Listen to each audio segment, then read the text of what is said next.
Hello, students. It's your old writing teacher, Mrs. Bridget Lamp, and I'm here for a guest lesson that may help you out right before the writing test. But first, I want to say I'm really, really impressed with you guys. Because I still read your writing.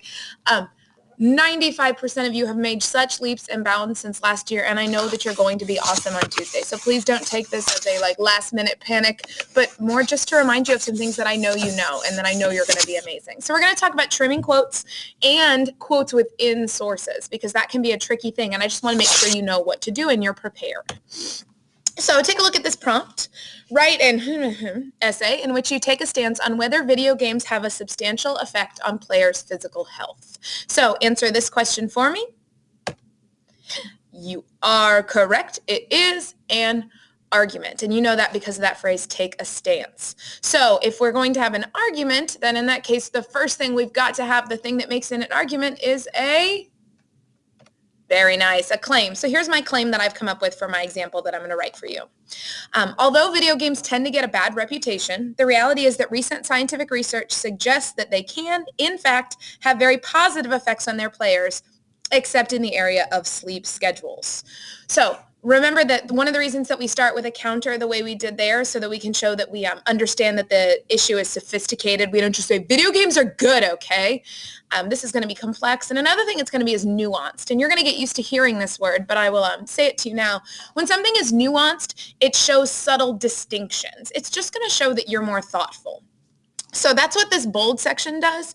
It shows that I know that there are areas. It's kind of like a counter. It shows that I know that there are areas where video games can be harmful physically, but generally I'm going to make the other argument. So if this is my claim, read it to yourself again and then answer this question. Am I predominantly pro or anti-games? Is my essay going to be a majority of evidence in favor of or against games?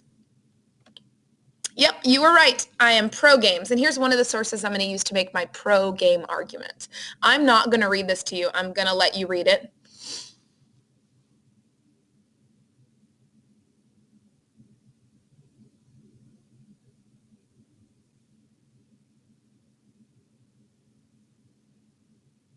So hopefully you looked at that and you first started to think, all right, I know what I can pull from that. That's going to be great evidence for my point that I want to make. And I decided that the first point I wanted to make is that video games can improve our eyesight and actually help us, not hurt us. So here's a bad paragraph. That's why it's getting no biscuit. And I'm pretty sure that you can figure out why.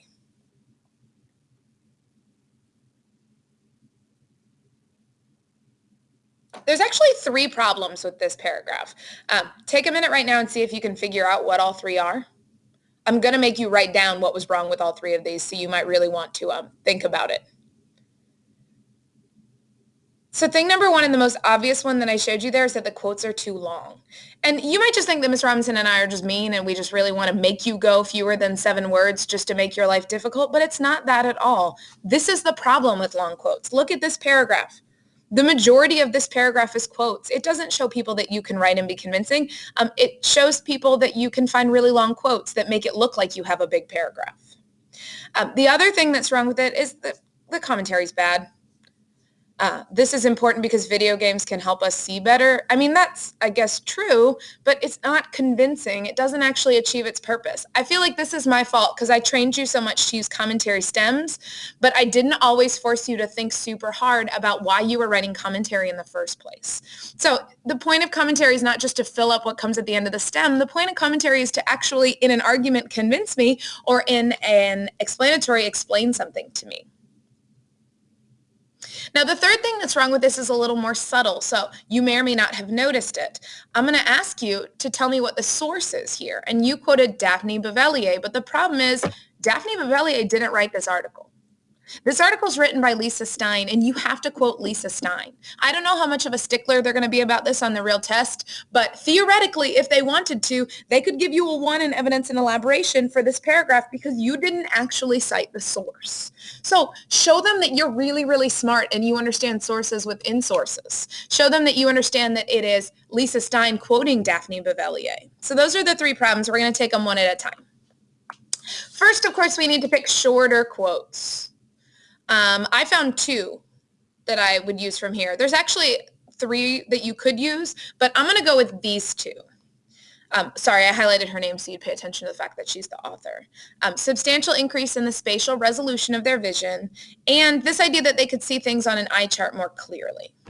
So now that I've got my trimmed quotes, first look at my correctly formatted citation. If you can get used to this format, like it's hard, I know, you're like quotes within quotes, but you can do this. In her article, Action-Packed Video Games, A Site for Sore Eyes, Lisa Stein, credit to the actual author, quotes, or cites would be okay here, Daphne Bavelier, the author of an important scientific study. Now we're good. As long as you cover the actual author of this and title as well as a nice touch there when you have the title, then you're in good shape. So I trimmed this quote.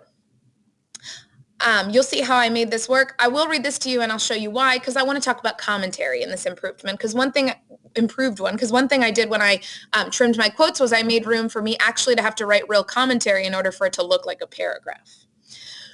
Her study found that frequent playing of video games can lead to a substantial increase in the spatial resolution of their vision. This is important because while most people associate excessive screen time with eye strain, the truth is that the fast pace of video games is actually helping to train our eyes to process information quickly. If I stop there, that would be great, probably a 9 out of 10. But I'm not going to stop there. I'm going to write another sentence that shows why it matters. This skill is useful for all kinds of activities like sports and driving. Not only that, the study also found that players could see the tiniest figures on an eye chart more clearly than those who hadn't. If games are actually improving our eyesight and not damaging it, as previously suggested, maybe mothers should be encouraging their children to play and not fighting it. The reason I show you that is not to be like, see, commentary is really easy. It's not. But if you force yourself on this one test, this one writing test that matters a lot, more than any other that you've written this year, if you force yourself to try and write 2 sentences, not 2 sentences that just repeat themselves, but 2 sentences that really make your point, really convince me of your side, you're going to get a really high score. Remember the bad paragraph? I just made the bad paragraph the same font size as the good paragraph. Look at the difference. The bad paragraph is at least 50%, by words, is at least 50% quotes. Oh. The good paragraph is that long. Don't forget, this doesn't even include my topic sentence. So if you force yourself to focus on your own commentary instead of let yourself quote excessively long quotes, you're going to write a better essay. Now, someone in here is probably like, Ms. Kemp, I'm counting that, and that's definitely 9 words. You're right. The 7-word rule is not hard and fast. If you follow up a 9-word quote with 2 sentences of commentary, you go, kid. Go ahead and have 9-word quotes.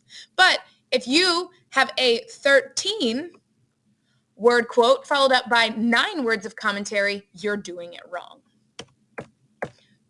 So, to recap, when you want to quote someone within a quote, you first cite the actual author of the article, then say that you are quoting or citing the person within, just like you're quoting the first author, sourceception. If that confuses you, we're going to look at another source.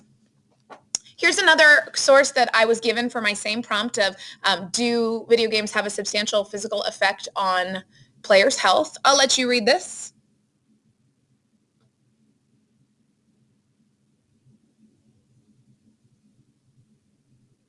Now, this one would be really hard to trim, and I know why. Because you're like, this is like a whole story. How am I going to trim this whole story or this whole thing into a short quote? And I'm with you. That's hard, and the way you're going to do it is going to be to summarize and paraphrase. So let me show you what I mean by that. Remember that I'm going to have a nuanced approach to my claim and my video games. So I am going to admit that there is one area where they can be harmful. That's not switching sides. That's just showing that I understand the issues.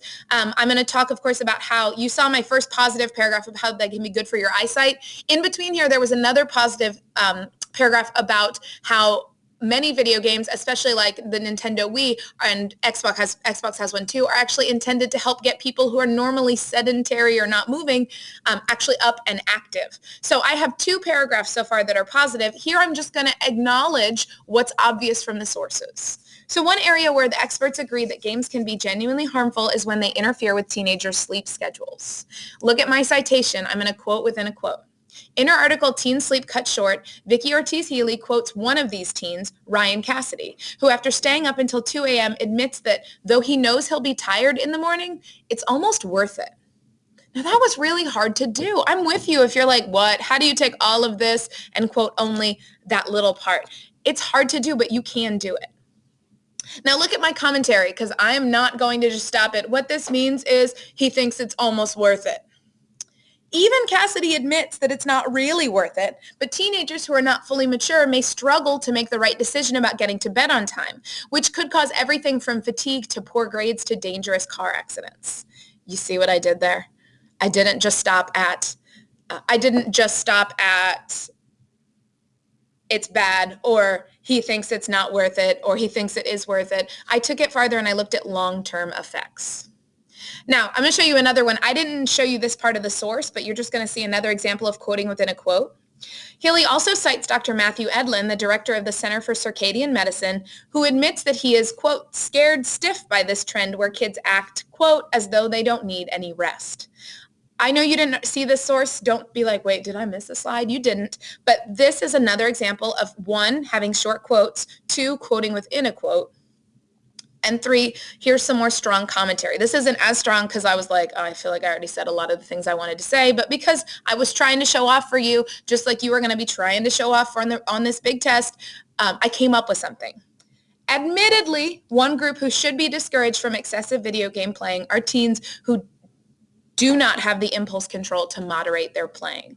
I forced myself not to just say the same exact thing again. And look, I did a good job of hearkening back to what I said in the beginning, admitting that one area where it can be harmful is with teenagers' sleep schedules.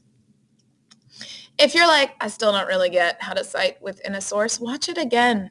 If you're like, I still don't really get how to trim quotes or why I trim quotes, watch it again. But look at this paragraph. This paragraph is huge, beefy, so convincing, and all I needed was 1, 2, 3, 4, 5, 6, 7, 8, 9, 10, 11, 12, 13 total words of quote. You can do this too. It's not easy, but it's something that you can do. So, if you have any questions about this, come ready to ask Ms. Robinson or I, that's fine, on Monday. And I know that you can do this and you're going to be awesome on the test. Good luck.